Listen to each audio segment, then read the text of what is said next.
ओम शांति। बाबा के इस स्मृति दिवस पर विशेष जनवरी मास में आप सब बाबा के घर में पधारे हैं।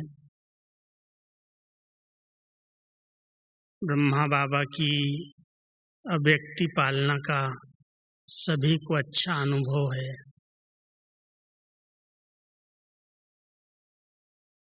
18 जनवरी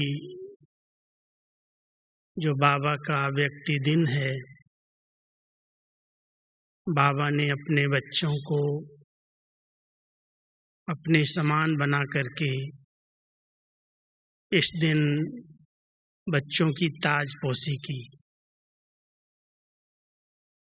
विशेष दादी प्रकाशमणि जी, दीदी मनमोहिनी जी को विश्व सेवा का आधार स्तंभ बनाया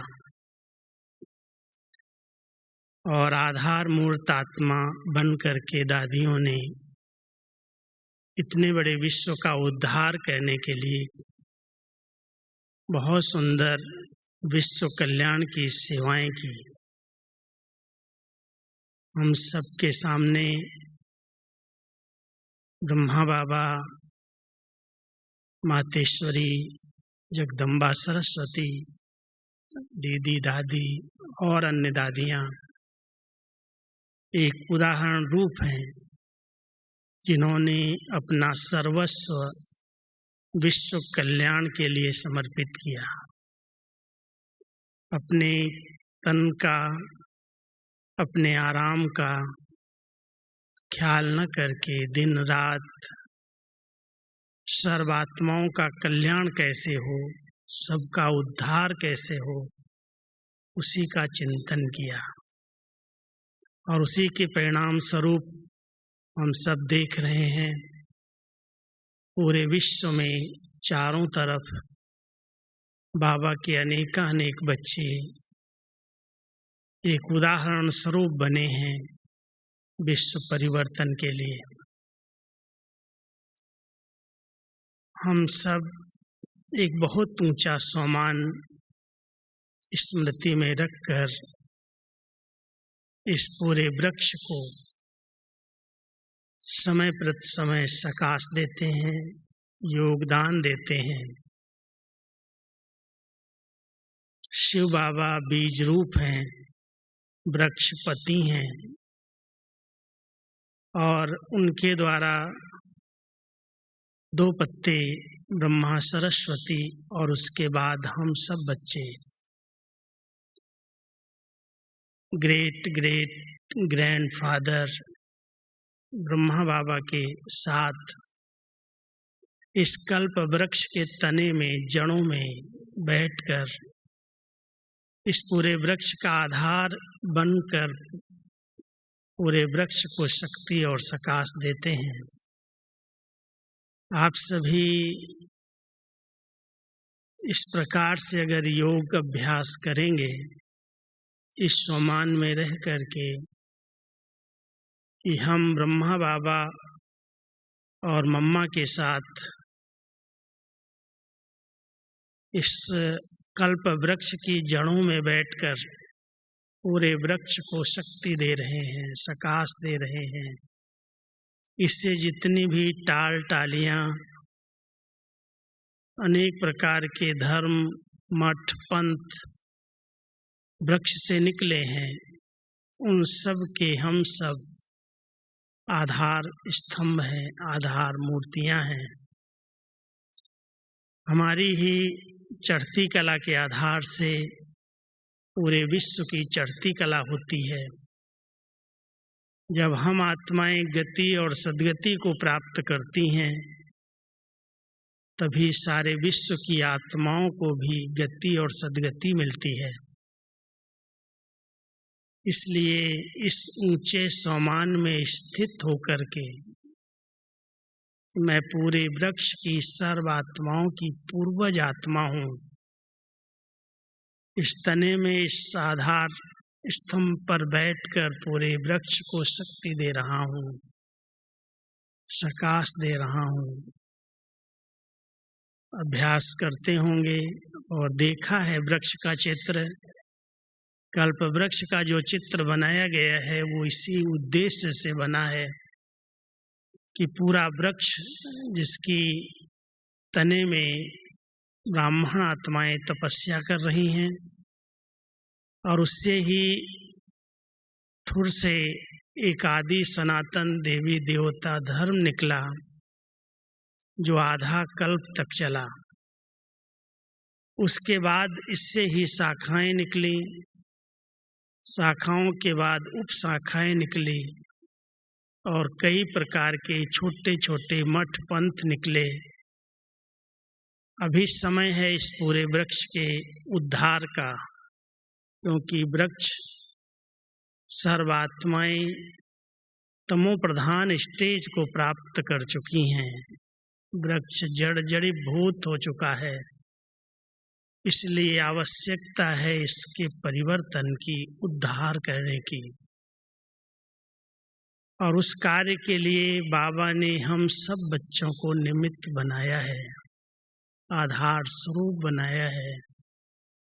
तो हम अपने आप से पूछें, बाबा के बच्चे इस पूरे वृक्ष के उद्धार के लिए, हर आत्मा के कल्याण के लिए, उनकी मुक्ति और जीवन मुक्ति के लिए, क्या मैं आत्मा अपने आप को उदाहरण रूप प्रस्तुत कर सकती हूँ?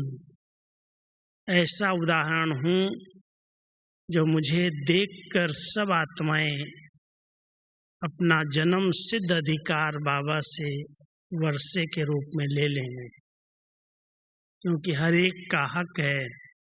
बाबा कहते हैं, मैं जब इस सृष्टि मंच पर आता हूँ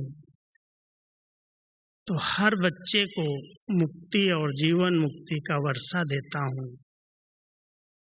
कुछ आत्माएं मुक्ति का ही अधिकार लेती हैं और कुछ बच्चे बनकर के जीवन मुक्ति का अधिकार ले लेते हैं। अब समय आप हम सब देख रहे हैं, कलयुग अपनी अंतिम सीमा की ओर, अति की ओर बढ़ रहा है। तमो प्रधानता फुल फोर्स में बढ़ रही है और ऐसे तमो प्रधान पतित सृष्टि का परिवर्तन हो।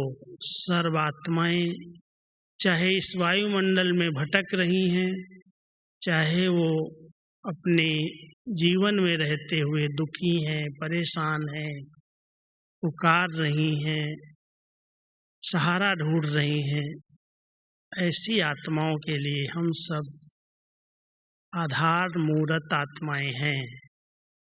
लेकिन ऐसी आधार मूर्त आत्माओं को पहले कौन सा अभ्यास करना है जो हम पहले अपना तो उद्धार कर लें। जब तक हमारा ये उद्धार नहीं हुआ है तब तक हम दूसरी आत्माओं का उद्धार कैसे करेंगे। उसके लिए हम सब कुछ बातों पर अंडरलाइन करें। वैसे भी जब कोई बहुत बड़ी बिल्डिंग तैयार करनी होती है तो उसके आधार को बहुत मजबूत बनाया जाता है। पूरे 84 जन्मों की बिल्डिंग तैयार हो रही है और हम सब अभी अपने आधार को, फाउंडेशन को मजबूत कर रहे हैं। तो चेक करना, मेरा फाउंडेशन किस आधार पर है, इस ब्राह्मण जीवन का आधार क्या है। क्या मैंने अपने इस जीवन को ज्ञान और योग के फाउंडेशन से मजबूत किया है। इसमें कहीं पर भी अलबेलापन नहीं चाहिए। जैसे बिल्डिंग बनाते समय खूब कूट कूट करके फाउंडेशन को मजबूत करते हैं और जितनी ऊंची मंजिल बनानी होती है उतना गहरा और मजबूत फाउंडेशन डाला जाता है। तो हम सब इस पूरे कल्प के लिए फाउंडेशन डाल रहे हैं संगम युग पर, और उसमें ज्ञान और योग की शक्ति उसके बाद है निश्चय का बल, पवित्रता का बल, श्रेष्ठ चरित्र का बल, सत्यता का बल, अनुभव का बल। जब ये सब चीजें मिल जाती हैं, हम सब बाबा के बच्चे अपने आप से पूछते हैं, क्या हम जो कुछ दूसरों को कह रहे हैं उसके अनुभवी बने हैं? अनुभव एक बहुत बड़ी अथॉरिटी है, शक्ति है। अनुभवी आत्मा कभी भी किसी के बहकावे में नहीं आ सकती। उसको पता है कि मुझे क्या करना है, मैं किस मार्ग का राही हूँ। हम सब निश्चय के बल से, सत्यता के बल से अपने फाउंडेशन पर ध्यान दें। क्या मैं आत्मा पहले इस शरीर का आधार लेकर के, शरीर को आधार बना करके इस कर्म इंद्रियों की मालिक बनी हूँ? कभी भी ये कर्म इंद्रियां मुझ आत्मा को अधीन तो नहीं बना देती। इतना अधिकार मेरा अपनी एक एक कर्म इंद्रिय के ऊपर है। जब इस कर्म इंद्रियों पर आत्मा का अधिकार हो जाता है, मन बुद्धि संस्कार पर अधिकार हो जाता है, ये कर्म इंद्रियां हमारे अपने कंट्रोल में हो जाती हैं, तब आधार लेकर के हम अपना उद्धार कर सकते हैं। क्योंकि शरीर के आधार के बिना आत्मा कुछ भी नहीं कर सकती। लेकिन अधीनता आत्मा को पतन की ओर ले जाती है। इसलिए हम सबको चेक करना चाहिए, क्या मैं किसी भी कर्म इंद्रिय के अधीन तो नहीं हूँ? इसका आधार लेना और इससे अलग हो जाना। जैसे संगम युग पर शिव बाबा भी तन का आधार लेते हैं, ब्रह्मा तन का आधार लेते हैं। आधार लिया और फिर न्यारे हो गए। कहीं आधार में अटके नहीं, फंसे नहीं, अधीन नहीं हुए। कर्म इंद्रियों को अधीन करके कार्य किया। ऐसे हम सब आधार मूर्त आत्माएं अपना उद्धार करने के लिए, अपने आप को संपूर्ण पावन बनाने के लिए, सत्व प्रधान बनाने के लिए इस शरीर का आधार लें, कर्म करें और कर्म करके न्यारे हो जाएं। कोई कर्म बंधन न बन जाए, इस समय इस बात पर बहुत अटेंशन देने की आवश्यकता है। कई बार सेवाओं के विस्तार में जाते जाते सेवाओं के बंधन में आत्मा बंध जाती है। सेवाएं, बाबा ने कल बहुत अच्छे महावाक्य उच्चारण किए थे। आप बच्चों को बिजी रखने के लिए, खेल के लिए सेवाएं दी हैं। करावन हार तो मैं करा रहा हूँ।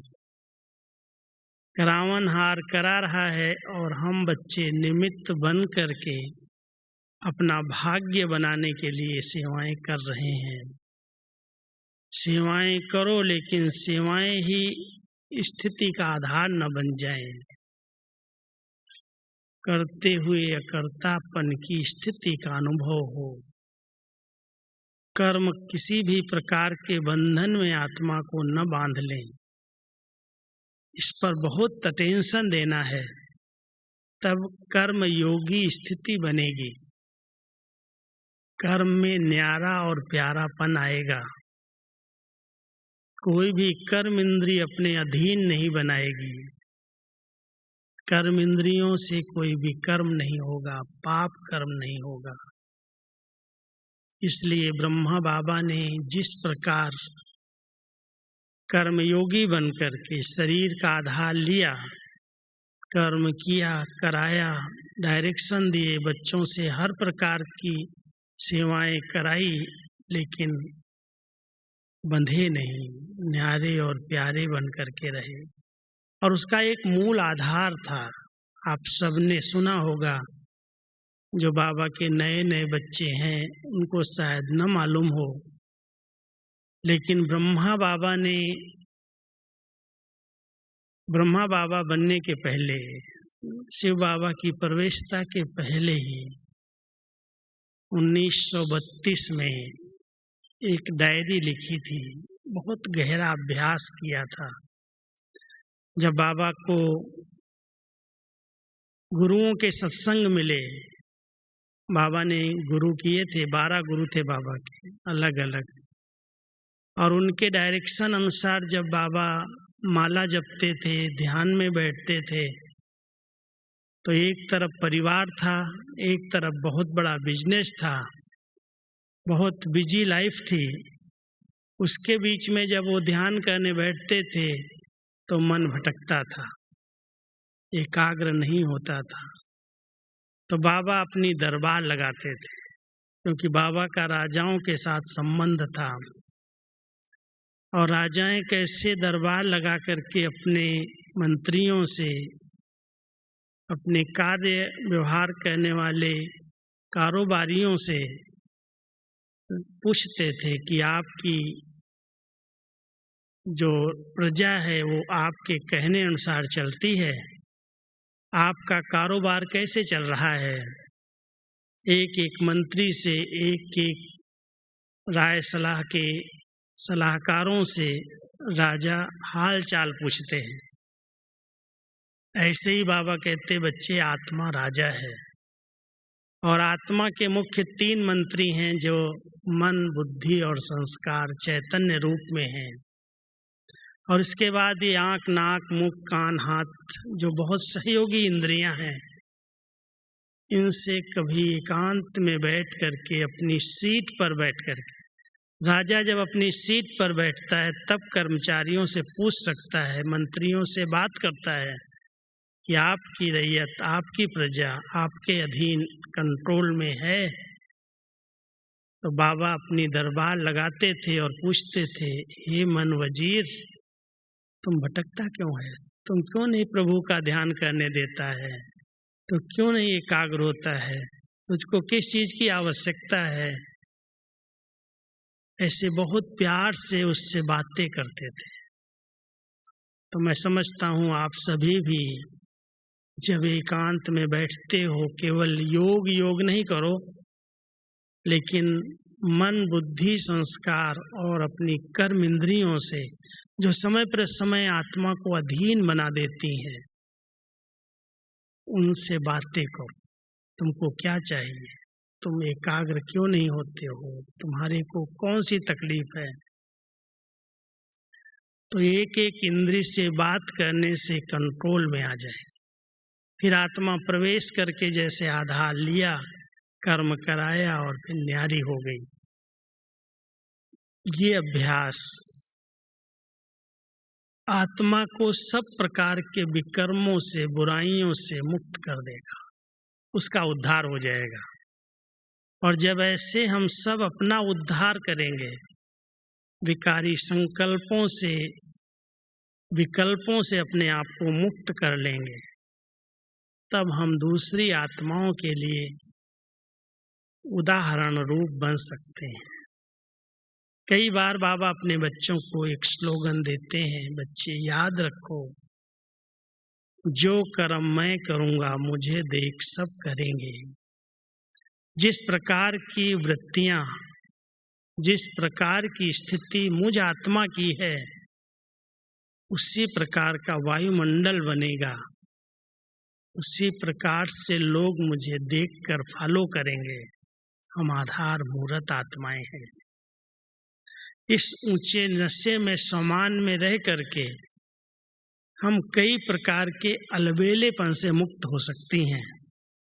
जैसे घर में कोई परिवार के बड़े बुजुर्ग सदस्य होते हैं, बच्चे छोटे हैं, माँ बाप को देखते हैं, तो उनका अपने ऊपर फुल अटेंशन रहता है कि ऐसा कोई कर्म न हो जो ये बच्चे मुझसे फॉलो करके सीख जाएं। इतना टेंशन रखते हैं। हम सब बाबा के बच्चे पूरे विश्व की आत्माओं के लिए आधार मूर्त हैं, उदाहरण रूप हैं।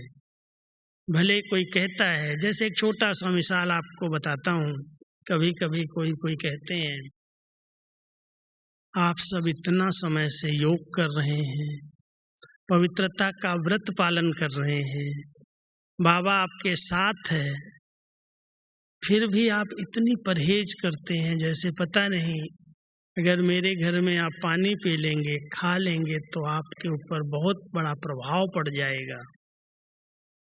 आप इतने योगी हैं, आपके ऊपर मेरा एक दिन का खाना, एक समय का कोई चीज स्वीकार करने से आपकी स्थिति बिगड़ जाएगी, क्या आप इतने कमजोर हैं? तो कई लोग सोचते हैं कि हाँ, हम तो इतने कमजोर नहीं हैं, अगर हमने खा लिया पी लिया तो क्या हम अपने योग बल से अपने को ठीक नहीं रख सकते? लेकिन बाबा क्या सिखाते हैं, बच्चे आप आधार मूर्त हो, आप उदाहरण रूप हो। आप जो करोगे आने वाली नई जनता, नई प्रजा, नए बच्चे उसे फॉलो करेंगे। वो तो कमजोर हैं, भले आप शक्तिशाली हो, आपके पास सब शक्तियां हैं, आप अपने योग बल से अपनी दृष्टि दे करके उस भोजन को शुद्ध भी बना सकते हो। बाबा ये नहीं कहते आप कमजोर हैं, लेकिन हम अनेक आत्माओं के लिए उदाहरण हैं, दृष्टांत स्वरूप हैं।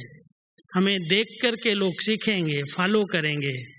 इसलिए हम कुछ भी ऐसा नहीं कर सकते जो हमें देख कर के कई आत्माएं डिस्टर्ब हो जाएं, कमजोर हो जाएं।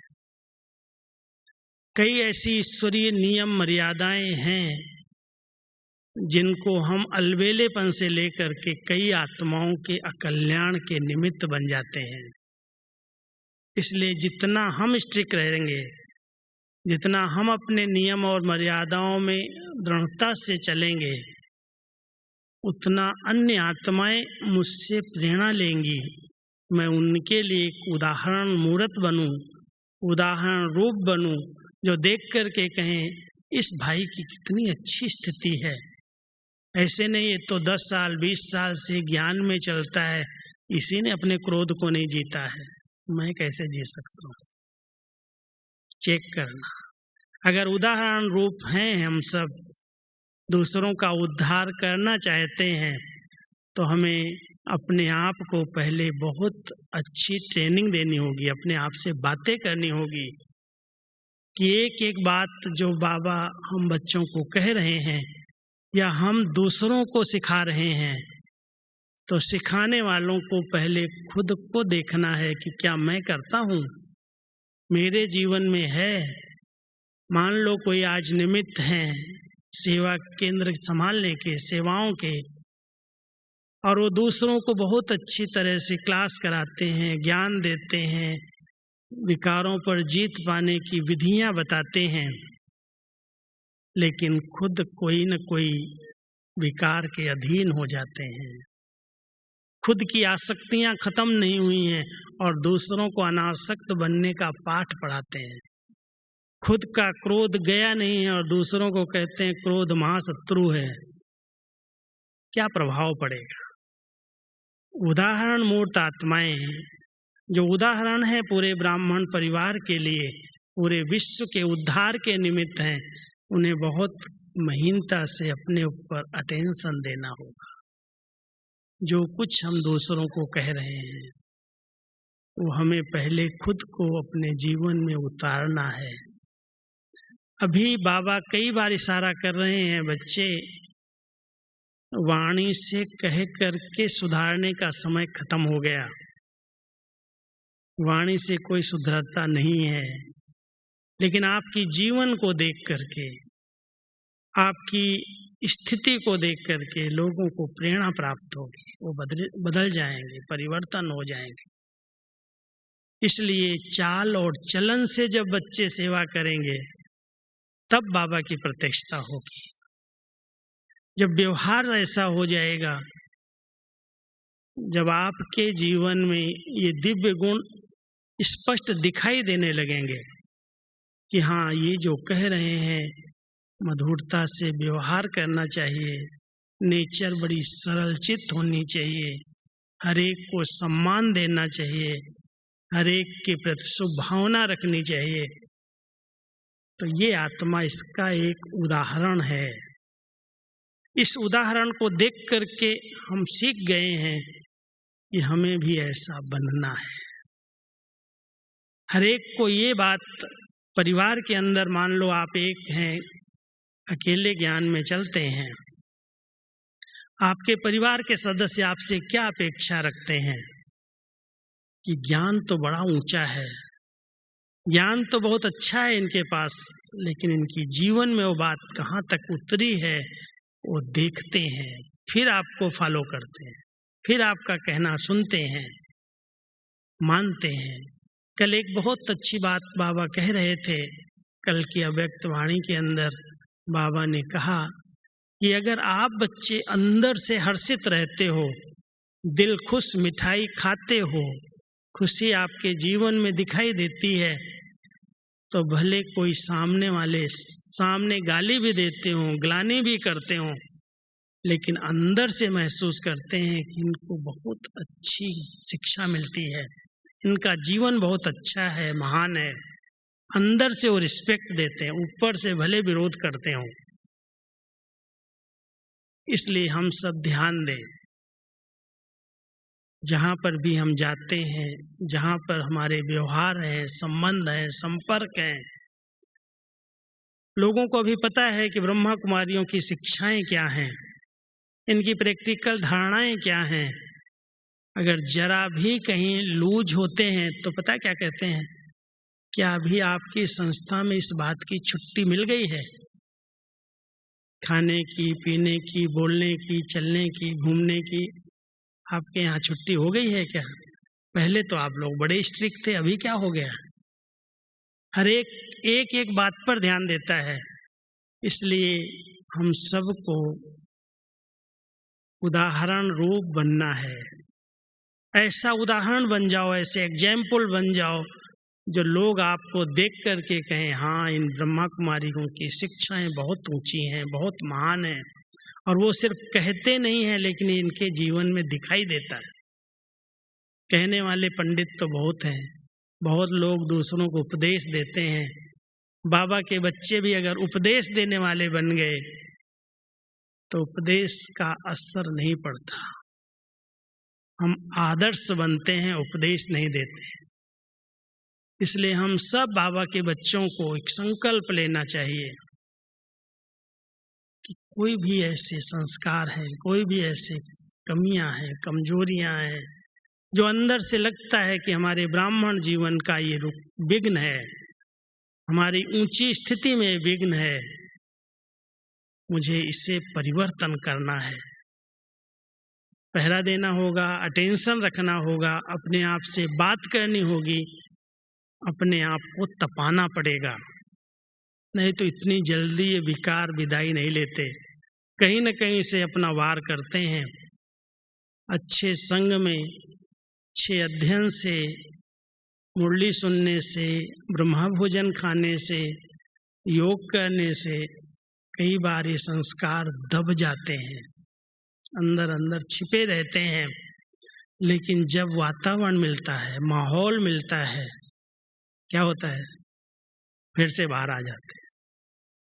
इसलिए बाबा कहते हैं जैसे बीज को अगर आपने अपने पास छिपा करके रखा है, किसी मटके के अंदर, किसी कोठी के अंदर रख दिया है, और आप समझते हो बीज तो पड़ा है, अभी तो उसमें अंकुर निकलेगा ही नहीं, लेकिन जब उसको हवा, पानी, मिट्टी का संग मिल जाएगा तो उस बीज में फिर से अंकुर निकल सकता है। क्या करना होगा? बाबा कहते हैं बच्चे उस बीज को योग अग्नि में तपाओ, जलाओ। ये संस्कार इतने कड़े हैं, प्रबल हैं, जो अंदर ही अंदर छिपे हुए रहते हैं, और जब ऐसा एकांत मिलती है, जब ऐसा माहौल मिलता है, जब ऐसा कमजोर का संग मिलता है, तो बाहर आ जाते हैं। फिर पता चलता अरे मैंने तो इसको जीत लिया था, ये कहाँ से आ गया। इसलिए बहुत सूक्ष्म चेकिंग है।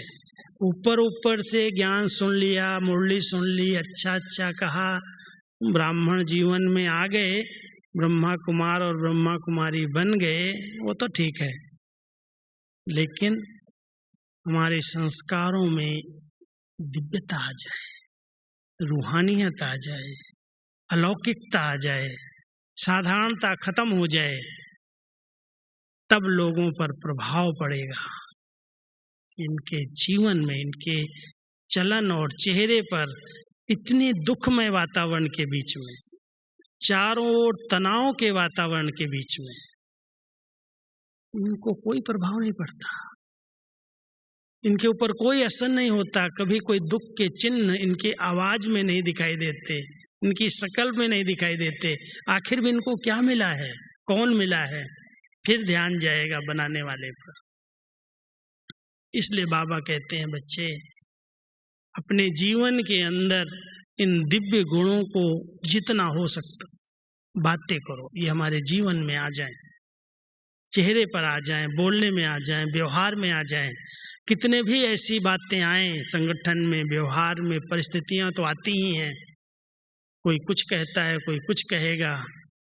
कई लोग तो छोटी छोटी बातों को बहुत जल्दी पहाड़ बना देते हैं सोच सोच करके।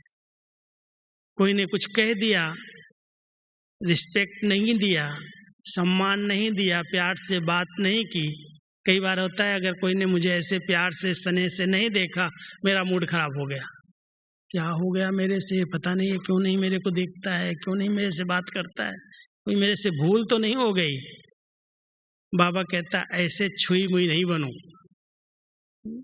बहुत जल्दी अपने आप को डिस्टर्ब कर लेना, अपना मूड खराब कर लेना, अपनी खुशी गायब कर लेना, फिर कहेंगे मुझे तो एकांत अच्छी लगती है, मुझे परिवार अच्छा नहीं लगता, मुझे संगठन अच्छा नहीं लगता, मैं अकेले में चला जाऊं। वो कहते कहाँ अकेले में जाओगे।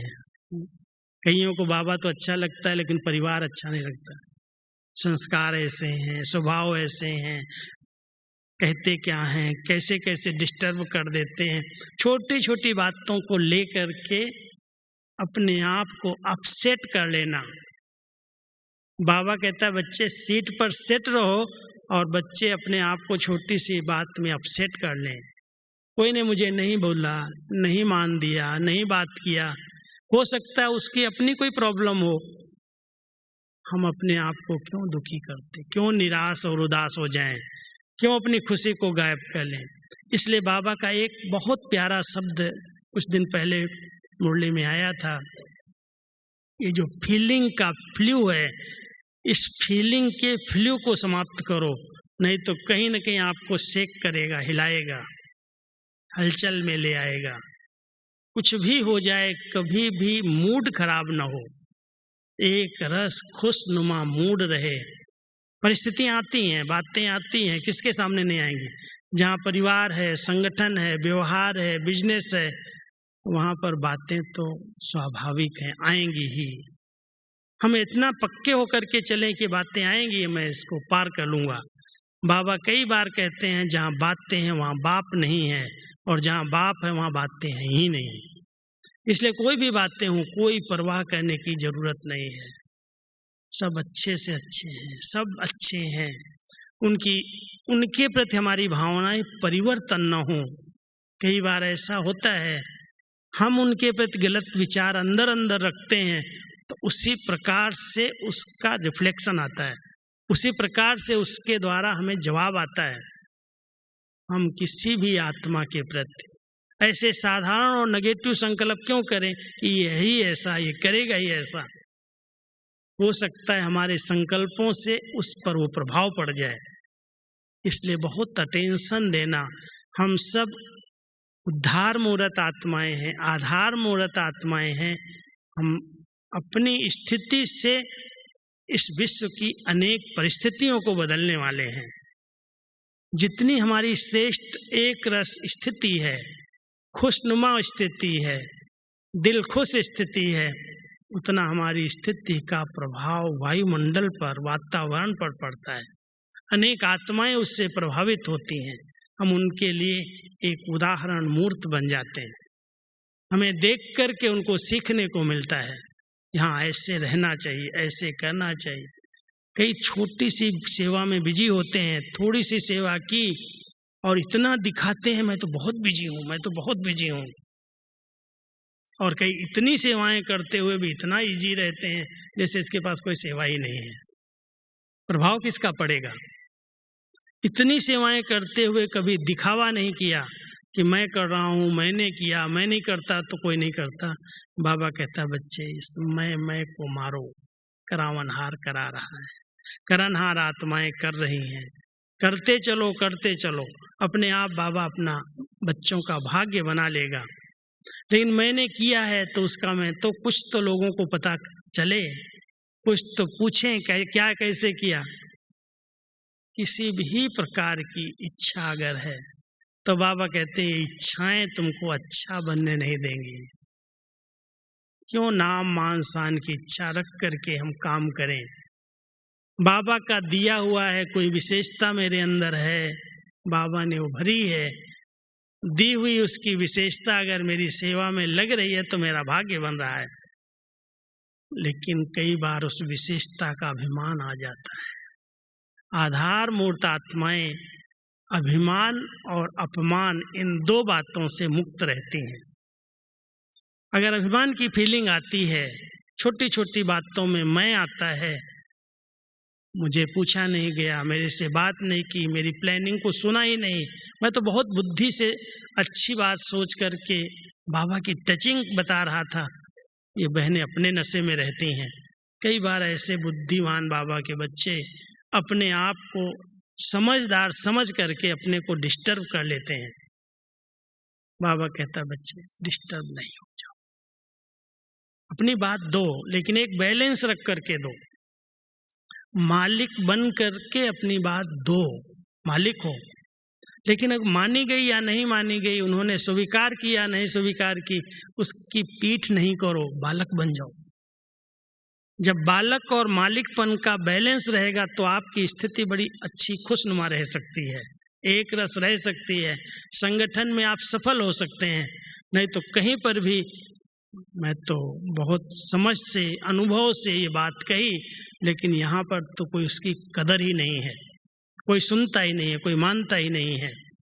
और ऐसा कह करके कई आत्माएं अपने आप को डिस्टर्ब कर लेती हैं।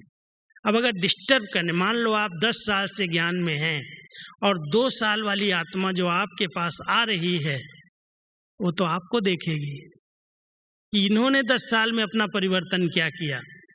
अगर यही नहीं बदले हैं तो मैं कैसे बदल जाऊंगा।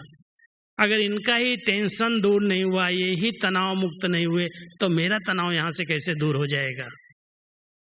आप सब उदाहरण रूप हैं, आधार स्तंभ हैं, और आपको देख कर के लोग फॉलो करेंगे।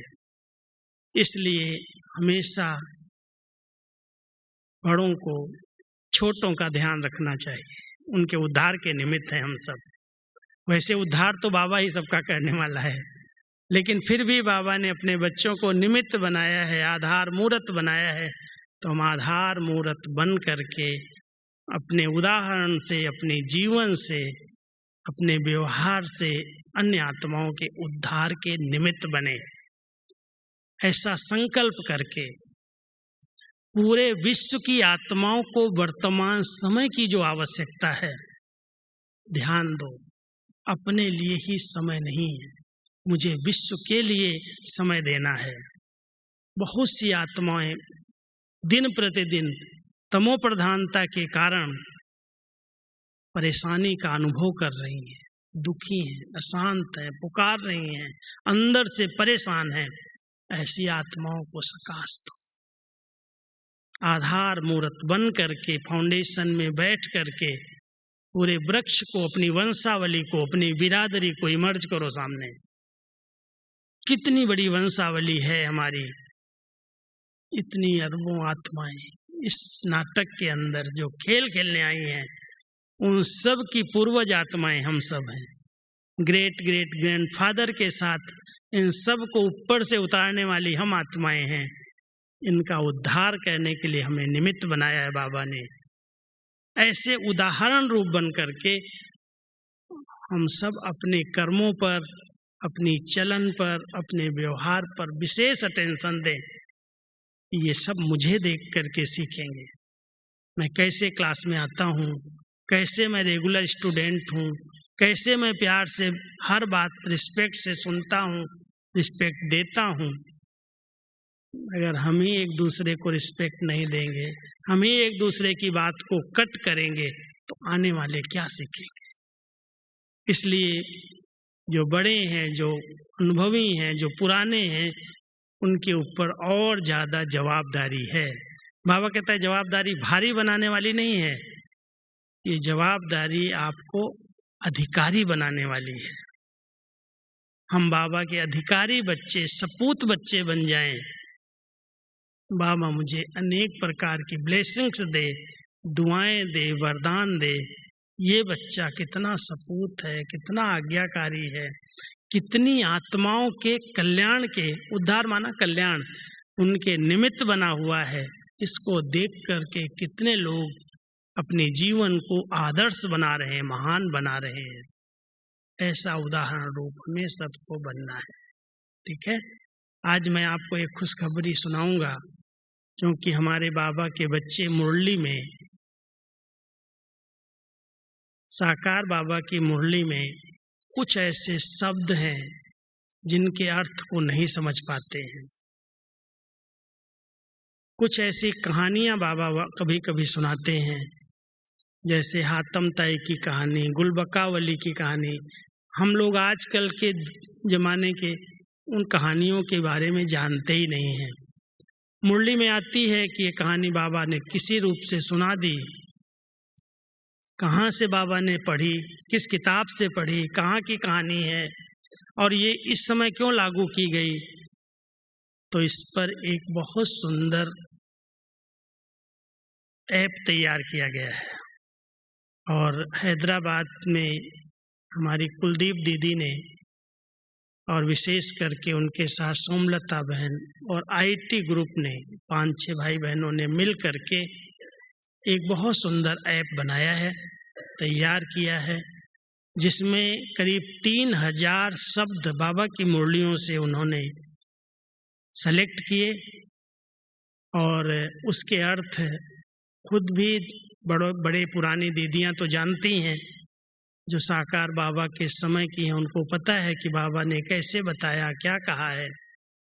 कुछ हमसे भी पूछते रहे हैं बीच बीच में, और बहुत सुंदर हर भाषा में जो बाबा के हिंदी मुरली में आते हैं, चाहे वो फारसी के हैं, सिंधी के हैं, उर्दू के हैं, कई बार प्रकार के शब्द आते हैं, तो उन्होंने उसके लिए उसका अर्थ क्या है, उसका भाव क्या है, उस पर ऐप तैयार किया है। और साथ साथ वो कहानियाँ और कहावतें जो मुरली के अंदर रोज कहीं न कहीं साकार बाबा की मुरली में आती हैं, तो हिंदी से इंग्लिश भी किया है और अपनी अपनी स्थानीय भाषा में भी उसका अनुवाद किया है। तो वो जो ऐप बनाया है उसके विषय में हमारे भाई लोग आए हैं, कुछ बताएंगे तो अच्छा है। लेकिन बन के तैयार हुआ है मुरली शब्दकोश, मुरली शब्दकोश के नाम से शायद है। तो उसको अगर आप सभी देख लेंगे, कभी भी कोई बात प्रश्न उठता है, क्योंकि मेरे पास तो रोज 10-12 फोन आ जाते हैं, भाई जी आज बाबा ने ये बोला है, इसका क्या अर्थ है, इसका क्या भाव है, तो हमें सुनाना पड़ता है। लेकिन अगर आपके पास साइंस का ये साधन है, अगर आप उसको क्लिक करेंगे उस शब्द को, तो उसका अर्थ आपको उसी समय मिल जाएगा। ये कहानी क्या है और वो कहाँ से ली है, बाबा ने कहाँ की बात को रेफर किया है। तो हमारी सोमलता बहन और उनके साथियों ने बहुत मेहनत करके वो ऐप तैयार किया है। और सब ब्राह्मण आत्माएं जो भी देश विदेश में हैं, कोई भी बाबा की मुरली में आने वाले शब्दों में उलझ न जाए, उसके भाव को समझ जाए, उसी भावना से वो ऐप तैयार किया गया है। तो मैं समझता हूँ आप सब उसका पूरा पूरा लाभ लेंगे, उससे सीखेंगे।